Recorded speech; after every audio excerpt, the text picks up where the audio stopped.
الحمد لله نحمده ونستعينه ونستغفره ونؤمن به ونتوكل عليه ونعوذ بالله من شرور أنفسنا ومن سيئات أعمالنا من يهده الله فلا مضل له ومن يضلله فلا هادي له ونشهد أن لا إله إلا الله وحده لا شريك له ونشهد أن سيدنا وسندنا وحبيبنا وحبيب ربنا وطبيب قلوبنا ومولانا محمدا عبده ورسوله أرسله إلى الخلق بالحق بشيرا ونذيرا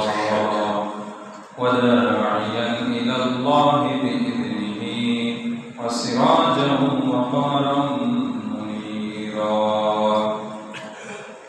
أما بعد فقد قال الله سبحانه وتعالى في كلامه المجيد والفرقان الحميد أعوذ بالله من الشيطان الرجيم بسم الله الرحمن الرحيم يا أيها الذين آمنوا قوا أنفسكم وأهليكم نارا وقال صاحب القرآن صلى الله عليه وسلم من ولد له ولد فليحسن اسمه وأدبه فإذا بلغ فليزوجه أو كما قال النبي صلى الله عليه وسلم صدق الله مولانا العظيم وصدق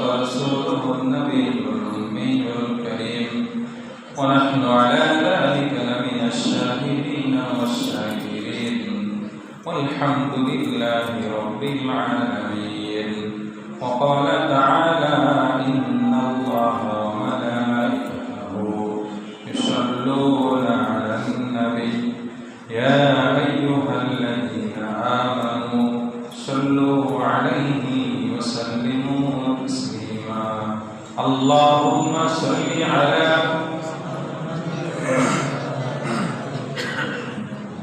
كما صليت على إبراهيم وعلى آل إبراهيم إنك حميد مجيد اللهم بارك على محمد وعلى آل محمد كما باركت على إبراهيم وعلى آل إبراهيم إنك حميد مجيد والعلا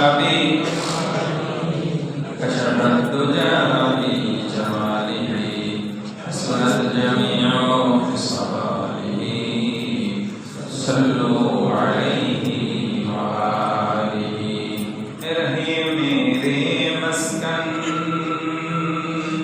حوالي काबा बने मेरे मदफन दियारे मदीना कल उला बिकमालिह कशफ الدجى بجماله حسنت جميع خصاله صلوا عليه وآله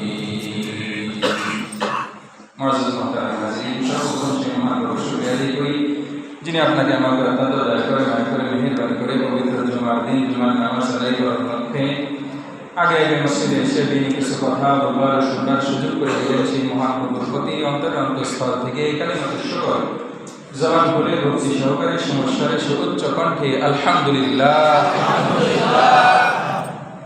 গত 2 জুমা যাবৎ আলোচনা চলতেছিল সন্তানের প্রতি পিতামাতার কি দায়িত্ব। এ বিষয়ে যদি সপ্তাহের পর সপ্তাহ আলোচনা করা হয় চলতেই থাকবে।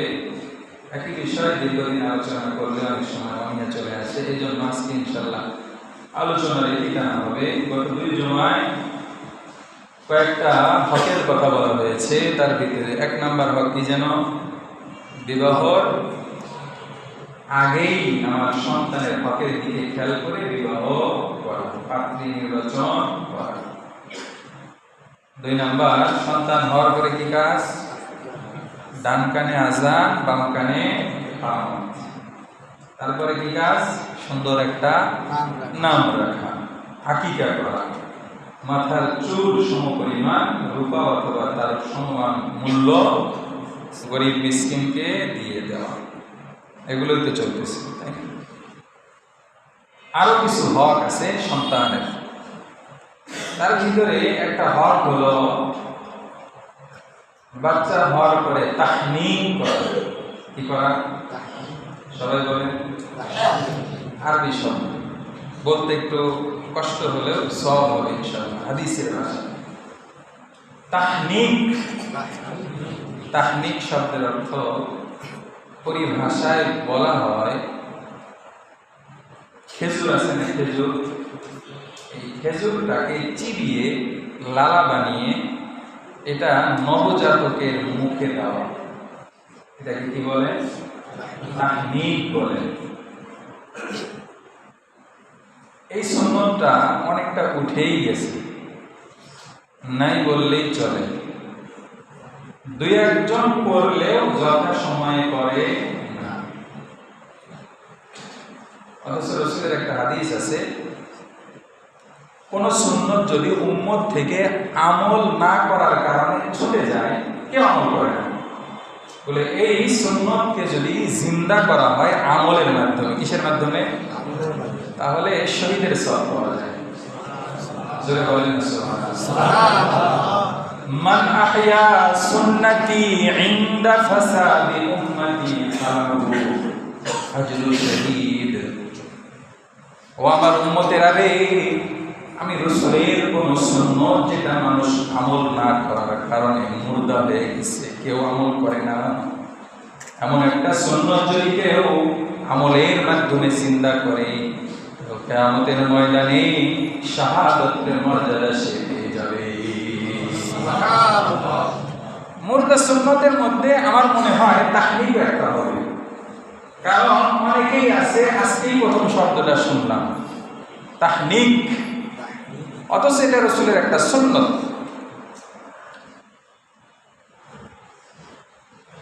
আন্না রাসূলুল্লাহ সাল্লাল্লাহু আলাইহি ওয়াসাল্লাম ইউতা বিসরিয়ান ফাইবারবিকু আলাইহিম ওয়া ইউহান্নিকুহুম। আল্লাহর নবীর দরবারে মদিনার যখন বাচ্চারা জন্মগ্রহণ করত, বাচ্চাদেরকে আল্লাহর নবীর দরবারে হাজির করা হতো। আল্লাহর নবী 2টা কাজ করতেন। কয়টা কাজ? 2টা।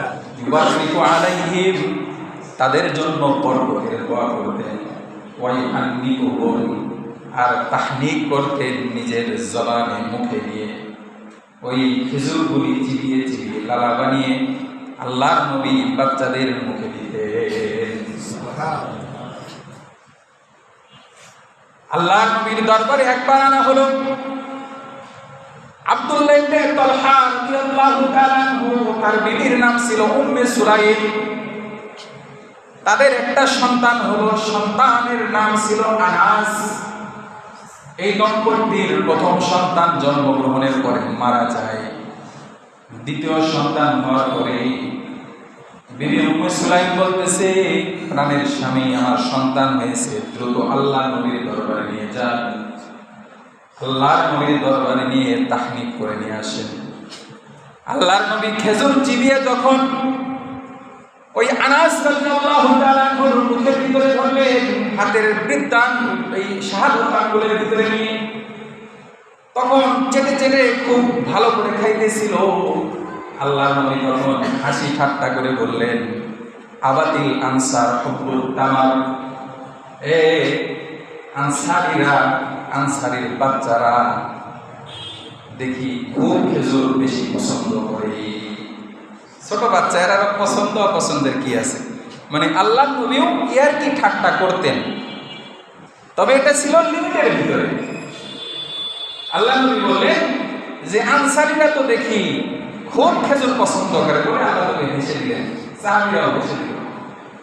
এই জন্য তাহনিক এটা কখন করতে হয় বলে, সন্তানের পেটে কোনো কিছু পৌঁছার আগে সর্বপ্রথম কোনো একজন আল্লাহওয়ালার কাছে গিয়ে, বুজুর্গ ব্যক্তির কাছে গিয়ে একটা খেজুর তাকে দিয়ে দেওয়া, যেটা একটু চাবিয়ে ওখান থেকে আপনি একটু লালা বের করে ডান হাতের বৃদ্ধাঙ্গুলি নিয়ে আমার সন্তানের মুখে দেন।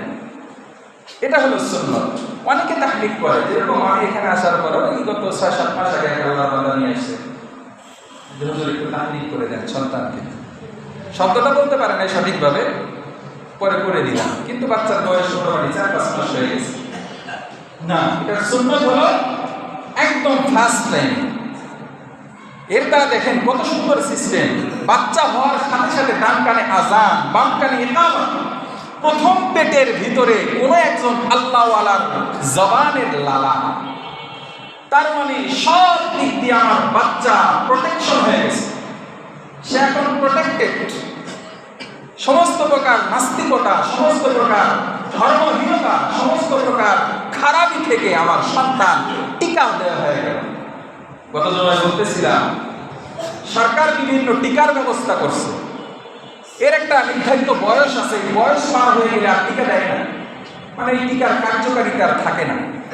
তা আমার সন্তানকেও তো এই ইসলামিক টিকাগুলো দেই নাই। এই দায়িত্ব তো আমার ছিল, এই দায়িত্ব তো আপনার ছিল।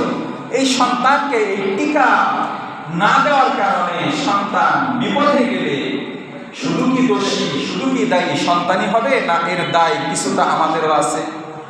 এর দায় কিন্তু আমরা এড়াতে পারি। এই জন্য যাদের সন্তান সামনে হবে, সন্তান সম্ভব আছে, এখন থেকেই প্রস্তুতি থাকে যে আমার সন্তান হওয়ার পরে তাহলিক করব। নির্ধারিত একজন আলেম লাগবে তা না, আপনার জানা মতে একজন আল্লাহওয়ালা আলেম ব্যক্তি দ্বারা এটা করতে পারবেন। ঠিক আছে না ইনশাআল্লাহ? যুগের ভিতরে যাদেরকে পাবেন এদের কি মনে করে নেবেন, এরাই আল্লাহওয়ালা। আজকে তো আপনি চাইলে জুনায়েদ বাগদাদি পাবেন না, আজ চাইলে তো আপনি খালেদ বিন ওয়ালিদের মতো পাবেন না। তবে এখনো আল্লাহওয়ালাদের অবস্থান দুনিয়াতে আছে, তার প্রমাণ এখনো আসমান ও জমিন তাদের দায়িত্ব পালন করতেছে। যেদিন একজন আল্লাহওয়ালা থাকবে না, আসমান ও জমিন তাদের দায়িত্ব ছেড়ে দিবে, তখন সব ধ্বংস হয়ে যাবে। যেহেতু ধ্বংস হচ্ছে না, বোঝা যাচ্ছে এখন আল্লাহওয়ালা আছে। হয়তো আমার আপনার চোখে যাদেরকে আল্লাহওয়ালা মনে হয় না, তারাও হতে পারে। যাই হোক, এটা অন্য সাবজেক্ট, আল্লাহওয়ালাদের বিষয়। এই বিষয়ে অন্য জুমায় আলোচনা করেছি, সামনেও কোনো একজনের হবে। আজকের আলোচ্য বিষয়ের ভিতরেই থাকি, যে কোনো একজন আল্লাহওয়ালার জবানের লালা আমার সন্তানের পেটে ঢুকাবো। রাজি আছেন ইনশাআল্লাহ? বলে যারা জানি নাই তারা তো ভুল করে ফেলেইছি, আর তো আর এখান থেকে শুধরানোর উপায় নাই। লাইতা শাবাব কদ ইয়াউদু, বৃদ্ধ মানুষের আফসোস করে, বৃদ্ধরা আফসোস করে, হায় আফসোস যদি আবার যৌবন ফিরে পেতাম তাহলে কত আমল করতাম। না, এটা আর ফিরবে না, এটা আর ফিরবে না। মা মাজা মাজা লাইসা লাহুল কাজা, পাস্ট ইজ পাস্ট, মানে অতীত যেটা হয়ে গেছে এটা আর ফিরানোর ক্ষমতা কারো নাই। তে আমরা অতীত থেকে শিক্ষা নিয়ে সামনে চলবো ইনশাআল্লাহ। তাহলে সন্তানের একটা হক হলো সে আমার আপনার থেকে তাহনিক পায়। ওইটাই আফসোস করতে হবে, তার জন্য দোয়া করতে হবে, আল্লাহ আমি ভুল করেছি, আমার সন্তানকে আপনি বরকত দিয়ে দেন। এখন কি করব? আল্লাহওয়ালাদের কাছে নিয়ে সন্তানকে দোয়া করায় নেব। ঠিক আছে না ইনশাআল্লাহ? হুজুর এটা আমার সন্তান, একটু দোয়া করে দেন। ঠিক আছে না ইনশাআল্লাহ? এরকম দোয়া নেব, বরকতের দোয়া নেব। কারণ বলে আম গাছের নিচে গেলে ঝড়ের দিন আম পাওয়ার সম্ভাবনা থাকে। যেখানে কাঁঠালের বাগান, বাগানের মালিকের আশেপাশে থাকলে কাঁঠাল পাওয়া যাবে। বলে আতরের দোকানে গেলে আতর পাওয়া যাবে, মেডিসিনের দোকানে গেলে মেডিসিন পাওয়া যাবে। বলে আল্লাহওয়ালাদের দরবারে গেলে আল্লাহ পাওয়া যাবে ইনশাআল্লাহ। এজন্য আল্লাহওয়ালাদের কাছে যাব, আল্লাহ পাক তৌফিক দান করেন, আমিন। যাই হোক, সন্তানের আর একটা হক হলো সন্তানকে আদব শিক্ষা দিতে হবে। কি শিক্ষা দিতে হবে? আদব শিক্ষা দিতে হবে। আল্লাহর নবী তার পাক জবানে ইরশাদ করেন, মান বুলিদা লাহু ওয়ালাদুন, হে আমার উম্মতেরা রে, তোমাদের ভিতর থেকে কেউ যদি একজন সন্তান পেয়ে যায়, ফালইউহসিন ইসমাহু ওয়া আদাবাহু, সে যেন তার সন্তানদের সুন্দর একটা নাম রাখে, আর একটা নাম রাখবে, একটা নাম সুন্দর, আর একটা কাজ করবে, সেটা হলো আদব শিক্ষা দিবে। কি শিক্ষা দিবে? আদব শিক্ষা দিবে। আল্লাহ নবী অপর এক হাদিসের ভিতরে বলে যে মা বাবা সন্তানের জন্য যত সম্পদ রেখে যায়, তার মধ্যে শ্রেষ্ঠ সম্পদ হলো আদবের সম্পদ। সুবহানাল্লাহ। এজন্য সন্তানকে আদব শিক্ষা দেব। কি শিক্ষা দেব? আদব শিক্ষা দেব। অনেক সময় আমরা প্রেস্টিজে লাগবে বিধায় সন্তানকে আদব শিক্ষা দেই। কি বলেন, এরকম আলোচনা করি না? আরে ভাই, আল্লাহর নবীর চাইতে প্রেস্টিজওয়ালা কি আমি আর আপনি বেশি নাকি? না। আল্লাহর নবী তার পরিবারের সদস্যদেরকে আদব শিখিয়েছেন, মানুষের সামনেও শিখিয়েছেন, অসামনেও শিখিয়েছেন। ভুল করেছে মানুষের সামনে, সেখানে শিক্ষা দিতে হবে। আল্লাহর নবী একদিন মসজিদে নববীতে বসা, সামনে খেজুর রাখা আছে, সাহাবায়ে কেরাম খাচ্ছেন।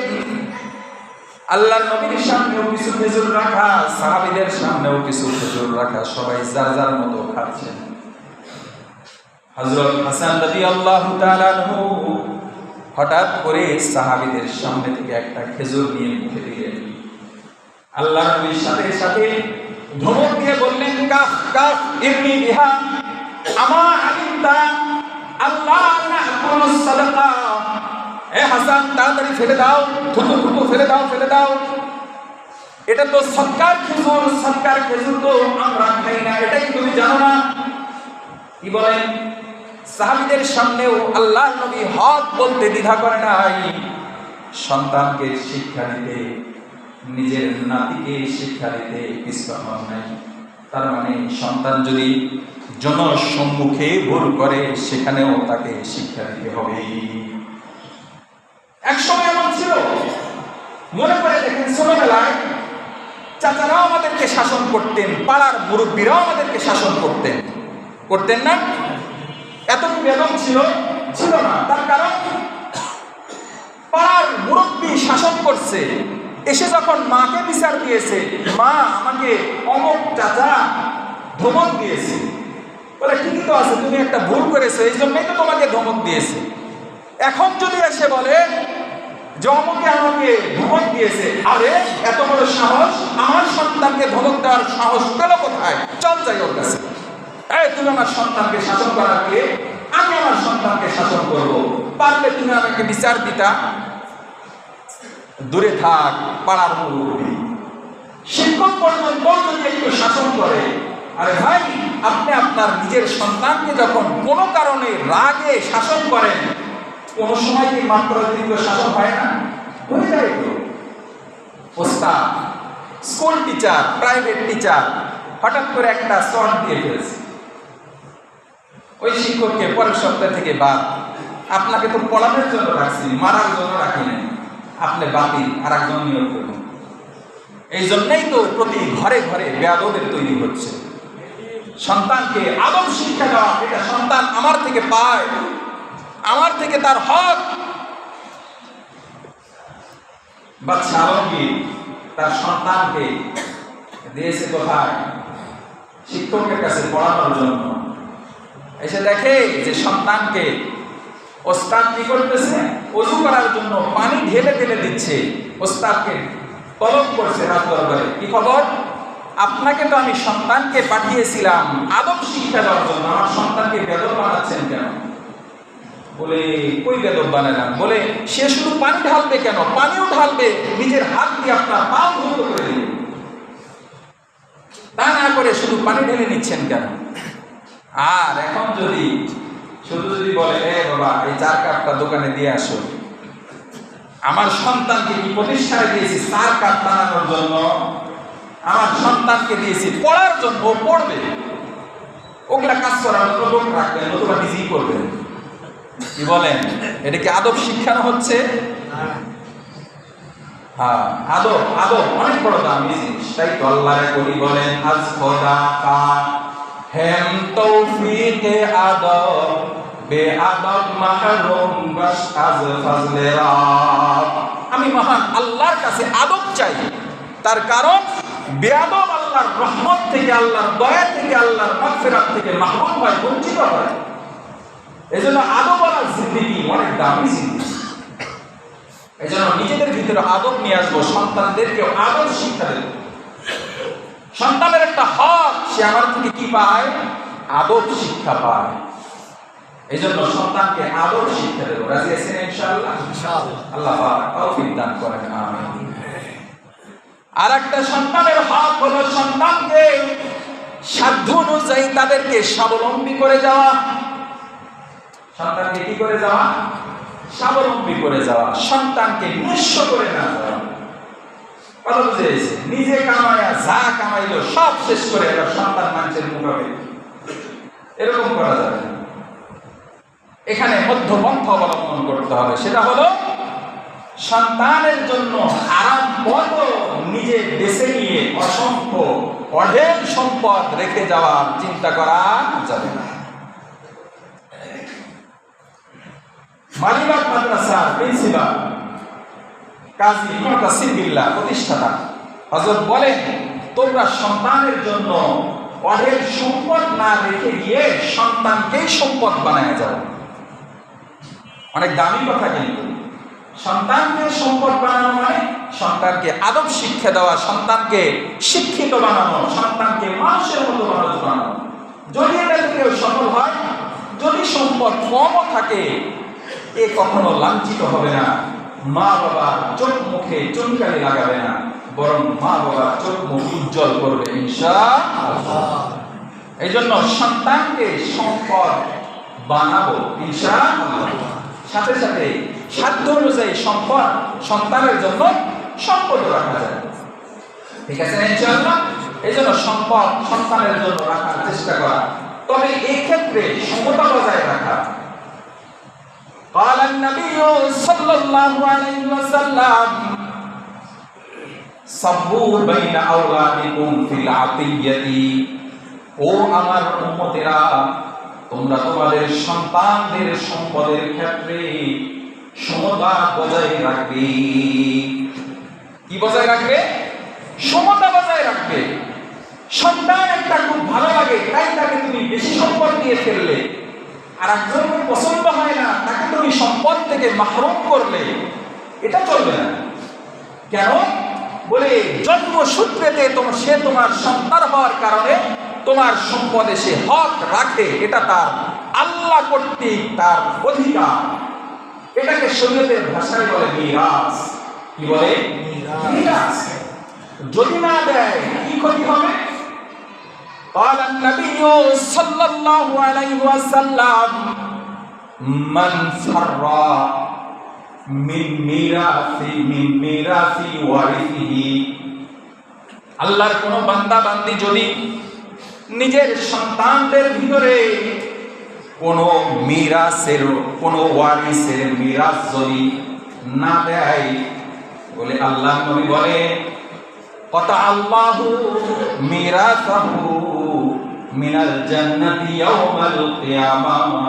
বলে আল্লাহ পাক রব্বুল আলামিন তার যে জান্নাতে একটা মিরাস ছিল, তার যে একটা উত্তরাধিকারী সূত্রে একটা ভাগ ছিল, সে ভাগটাও আল্লাহ তাআলা কিয়ামতের দিন কেটে দিয়ে তাকে জাহান্নামে নিক্ষেপ করবেন। এই জন্য খুব সাবধান, মিরাসের ক্ষেত্রে খুব সাবধান। মিরাসের ক্ষেত্রে আমরা এত অসাবধানতার পরিচয় দেই, সন্তান একটা ভালো লাগে না, তাকে সম্পদ থেকে মাহরুম করে দেই। সন্তান একটা ভালো লাগে, তাকে বেশি সম্পদ দিয়ে দেই। বলে যেটা আপনার ভালো সন্তান, যার প্রতি আপনার ভালো আচরণ, বলে তাকে আপনি সম্পদ দিবেন, বলে তাকে আপনি দোয়ার সম্পদ দেন, কিন্তু অর্থনৈতিক সম্পদের ক্ষেত্রে সবাইকে সমান দিতে হবে। এই জন্য খুব সাবধান। এই জন্য আমরা সম্পদের ক্ষেত্রে কখনোই কোন সন্তানকে মাহরুম করব না। তার কারণ আপনি হয়তো একজনকে বেশি দিলেন আর একজনকে কম দিলেন, কিন্তু মূল রিজিক তো ফয়সালা হয় আসমান থেকে। কি বলেন, কোথায় থেকে হয়? আসমান থেকে হয়। আসমানের মালিক যদি চায় আপনি যাকে বেশি দিবেন তার জন্য আল্লাহর বাজেট হলো কম দেওয়া, যাকে আপনি মাহরুম করলেন তাকে আল্লাহর বাজেটে হলো বেশি দেওয়া। তাহলে আপনি যতই তাকে দেন না কেন, আপনি যতই বেশি দিতে চান সে বেশি পাবে না, বরং যাকে আপনি মাহরুম করতে চান তাকেই আল্লাহ বেশি দিবে। এরকম নাজির, এরকম ঘটনা আমাদের সমাজে আছে না? আমাদের সিরাজগঞ্জে বলে যে মা বাপ দুইজন মিলে 4 হাত পাও দিয়ে, কয় হাত পাও দিয়ে? একজন মানুষের 4 হাত পা আছে না? বলে 4 হাত পা দিয়ে ওকে এত দেওয়া দিল, তারপরেও সব বেচতে বেচতে শেষ, আর আরেকটারে বাড়িটা পর্যন্ত দিল না, ও এখন কোটিপতি হয়ে গেছে। আল্লাহ ওর দিকে মুখ তুলে তাকাইছে। আমি আমার আঞ্চলিক ভাষায় বললাম আর কি, আল্লাহ ওর মুখ দিকে তাকাইছে। আপনাদের অঞ্চলে হয়তো কথা আছে ভিন্ন ভাষায়, এরকম হয় না ভাই?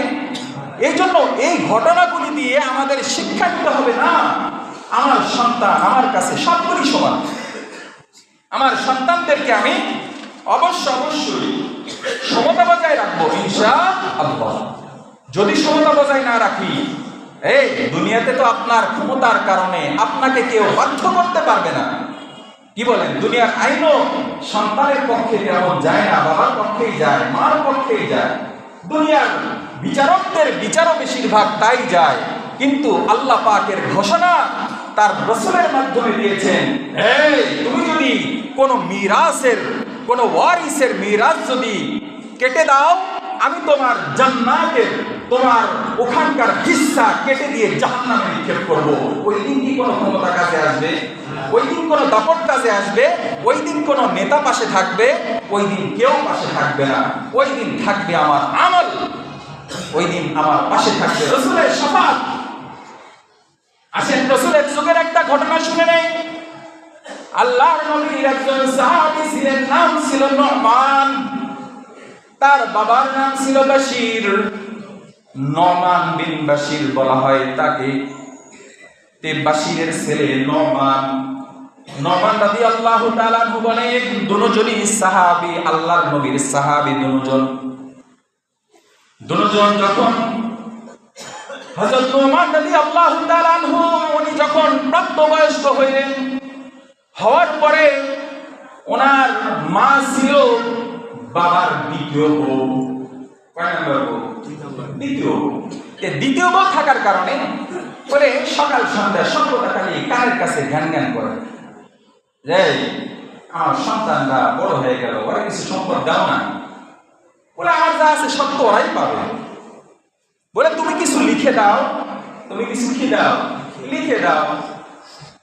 তোমার বড় ঘরের সন্তানরা তো এত স্বাবলম্বী হয়েই গেছে, ওদেরকে তেমন তোমার না দিলেও চলবে, কিন্তু তোমার এই ছোট সন্তান এর তো তুমি তেমন কামাই করে কিছু দিতে পারলা না, পরে কিছু জমি দিয়ে দাও। বলে ঠিক আছে, রাজি হয়েছে, জমি এবার লিখে দিছে। জমি লিখে দেওয়ার পরে বলতেছে খালি লিখে দিলে হবে না, এই জমির সাক্ষী হিসেবে রাসূলুল্লাহ সাল্লাল্লাহু আলাইহি সাল্লামকে রাখো। রাসূল যদি কোনো জমির সাক্ষী থাকে তাহলে ওই সন্তানের জমিকে আর হাতছাড়া হওয়ার সম্ভাবনা আছে। বলে ঠিক আছে। পরের দিন সকালে আল্লাহ নবীর দরবারে গিয়ে বলতেছে, ইয়া রাসূলুল্লাহ, আমার বিবি প্রতিদিন খালি কানের কাছে ধ্যান করে, এই জন্য এই নুমানের মার কথার কারণে নুমানকে আমি এই জমিটা দিয়ে দিছি, লিখে দিয়ে দিছি, কাগজে লিখে দিছি। বলে তাই করছো? বলে অন্যদেরকেও দিছো কি? কি বলতেছে?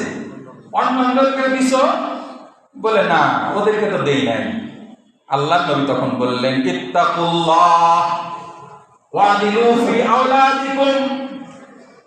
এ বাশীর, তোমাকে আমি বলি তুমি আল্লাহকে ভয় করো। তুমি কাকে ভয় করো? আল্লাহকে ভয় করো। ওয়াদিলু বাইনা আওলাদিকুম, আর নিজের সন্তানদের ভিতরে তুমি সঠিক পথ বেছে নিয়ে সবাইকে সমানভাবে ভাগ করে দাও। বলি ইয়া রাসূলুল্লাহ, আপনার দরবারে এসেছিলাম আপনাকে সাক্ষী বানানোর জন্য।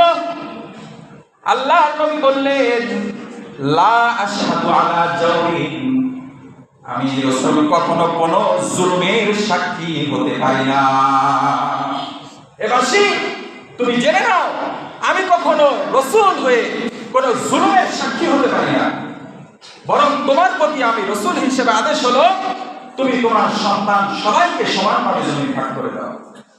হযরত বাশীর রাদিয়াল্লাহু তাআলা আনহু পরবর্তীতে বাসায় এসে ওই কাগজ ছিঁড়ে দিয়ে বললেন, যা, আমি কাউকে দেব না, আমার মৃত্যুর পরে সম্পদ ওয়ারাসাত হিসেবে যে যতটুকু পায় ততটুকু নিয়ে নেবে। আল্লাহু আকবার। আজ আমরা নামাজ পড়ি, রোজা রাখি, হজ করি, যাকাত দেই, সব করি, কিন্তু কিয়ামতের ময়দানে সমাজের বাস্তবতা দেখে মনে হয় অনেকেই হয়তো এই কারণে আল্লাহর দরবারে ঠেকে যাবে। কথা বুঝে আইছে? আল্লাহর নবী হাদিসের মধ্যে ইরশাদ করেন, হে আমার উম্মতেরা রে, তোমরা তোমাদের সন্তানদেরকে সাব্বু তোমরা সমতা বজায় রাখো, ফি আওলাদিকুম ফি আতিয়াতি, বাইনা আওলাদিকুম ফি আতিয়াতি। আল্লাহর নবী বলেন, তোমরা তোমাদের সন্তানদের ভিতরে সমতা বজায় রাখো। হাদিসের শেষ অংশে যে কথাটা বলতেছে অনেকেরই হয়তো খারাপ লাগবে, বলতে হবে কি মানে হক হবে, গুনাহ হবে কিয়ামতের দিন, আল্লাহর কাছে থেকে যাব, তাই বলতেছি। আল্লাহর নবী বলেন, লাউ ফাজ্জালতু আলা আহাদিকুম আহাদান, আমি যদি সন্তানদের ভিতরে কোন সন্তানকে একজনের উপর আরেকজনের প্রাধান্য দিতাম, লাফাজ্জালতুন নিসা। এই খুব ভালো করে খেয়াল করেন, যদি আমার সন্তান দুই রকম আছে, ছেলে আছে মেয়ে আছে, এই খুব সাবধান, ছেলে আছে মেয়ে আছে, যদি আমি প্রাধান্য দেওয়ার হুকুম দিতাম তাহলে মেয়েদেরকে ছেলেদের উপর প্রাধান্য দেওয়ার আদেশ দিতাম। আল্লাহু আকবার, জোরে বলেন আল্লাহু আকবার। আমাদের সমাজের উল্টা এই হাদিস।